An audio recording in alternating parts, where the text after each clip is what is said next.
નમસ્કાર, આપ જોઈ રહ્યા છો TV9 અત્યાર સુધીના તમામ ખાસ સમાચારો સાથે હું છું ઝરણા સોની। સમાચારોની શરૂઆત કરીએ। સરકારે પીએનજી સપ્લાય વધારવા માટે કરેલા મહત્વના આદેશની। જ્યાં પીએનજીની કનેક્ટિવિટી હશે ત્યાં હવે એલપીજીનો સપ્લાય બંધ થઈ જશે।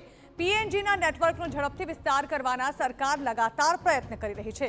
ભવિષ્યમાં કોઈપણ પ્રકારના સંકટથી બચવા તંત્ર હાલ એક્શનમાં છે, જેમાં અનેક ઘરમાં પીએનજી અને એલપીજી કનેક્શન બંને હોવાનો ખુલાસો થયો છે, જેમાં જે ગ્રાહકો એલપીજી સરેન્ડર નહીં કરે તેમનું ગેસ કનેક્શન કપાઈ શકે છે। છેલ્લા 25 દિવસમાં 2.5 લાખ જેટલા પીએનજી કનેક્શન આપવામાં આવ્યા છે।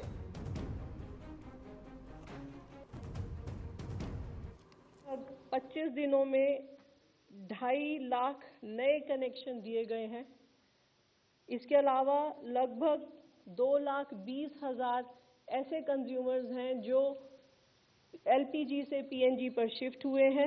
इसके अलावा 2.5 लाख नई एप्लीकेशन या रजिस्ट्रेशन भी प्राप्त हुए हैं।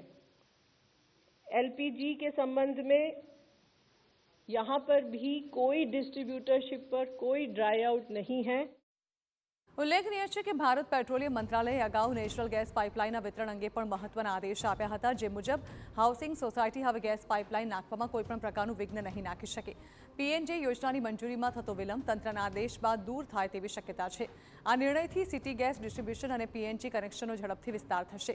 નોંધનીય છે કે મિડલ ઇસ્ટમાં તણાવથી દેશમાં ગેસ સિલિન્ડરનું સંકટ ઘેરાયું હતું, જે બાદ સરકારે હવે પીએનજીને પ્રાધાન્ય દેવાનો પ્રયાસ કરી રહી છે।